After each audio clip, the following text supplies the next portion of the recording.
തൊടുപുഴയിൽ നിന്ന് കാണാതായ 50 വയസ്സുകാരൻ്റെ മൃതദേഹം മുൻ ബിസിനസ് പങ്കാളിയുടെ ഗോഡൌണിൻ്റെ മാൻഹോളിൽ. ചുങ്കം സ്വദേശി ബിജു ജോസഫ് എന്നയാളുടെ മൃതദേഹമാണ് കലയന്താനിയിലെ ഗോഡൌണിൽ നിന്ന് കണ്ടെത്തിയത്.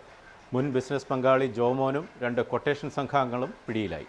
തൊടുപുഴ ചുങ്കത്ത് നിന്ന് കാണാതായ ബിജു ജോസഫിന്റെ മൃതദേഹം കലയന്താനിയിലെ ദേവമാത കാറ്ററിംഗ് ഉടമ ജോമോന്റെ ഗോഡൌണിലെ മാൻഹോളിൽ നിന്ന് കണ്ടെത്തി. ബിജുവിന്റെ പഴയ ബിസിനസ് പങ്കാളിയെ ജോമോനും 2 ക്വട്ടേഷൻ സംഘാംഗങ്ങളും പിടിയിലായിട്ടുണ്ട്. മാൻഹോളിലിട്ട മൃതദേഹം സിമന്റിട്ട് അടച്ച നിലയിലാണ് കാണപ്പെട്ടത്. കൊല്ലപ്പെട്ട ബിജുവും ദേവമാത കാറ്ററിംഗ് ഉടമ ജോമോനുമായുള്ള സാമ്പത്തിക ഇടപാടാണ് കൊലപാതകത്തിലേക്ക് നയിച്ചത് എന്നറിയുന്നു. ജോമോന് കൊടുക്കാനുള്ള പണം ബിജു കൊടുത്തിരുന്നില്ലെന്നാണ് വിവരം. ഇതേ ചൊല്ലി ഇരുവരും തമ്മിൽ തർക്കങ്ങളുണ്ടായിട്ടുണ്ട്. എറണാകുളത്ത് നിന്ന് കാപ്പ ചുമത്തി പുറത്താക്കപ്പെട്ട പ്രതിയിൽ നിന്ന് കിട്ടിയ വിവരത്തിന്റെ അടിസ്ഥാനത്തിലാണ് ബിജു ജോസഫിന്റെ കൊലപാതകവുമായി ബന്ധപ്പെട്ട കൂടുതൽ തെളിവുകൾ ലഭിച്ചിട്ടുള്ളത്.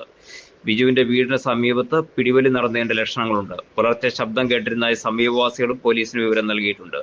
പോലീസ് നടത്തിയ പരിശോധനയിൽ ബിജുവിന്റെ വസ്ത്രവും ചെരുപ്പും കണ്ടെടുത്തു.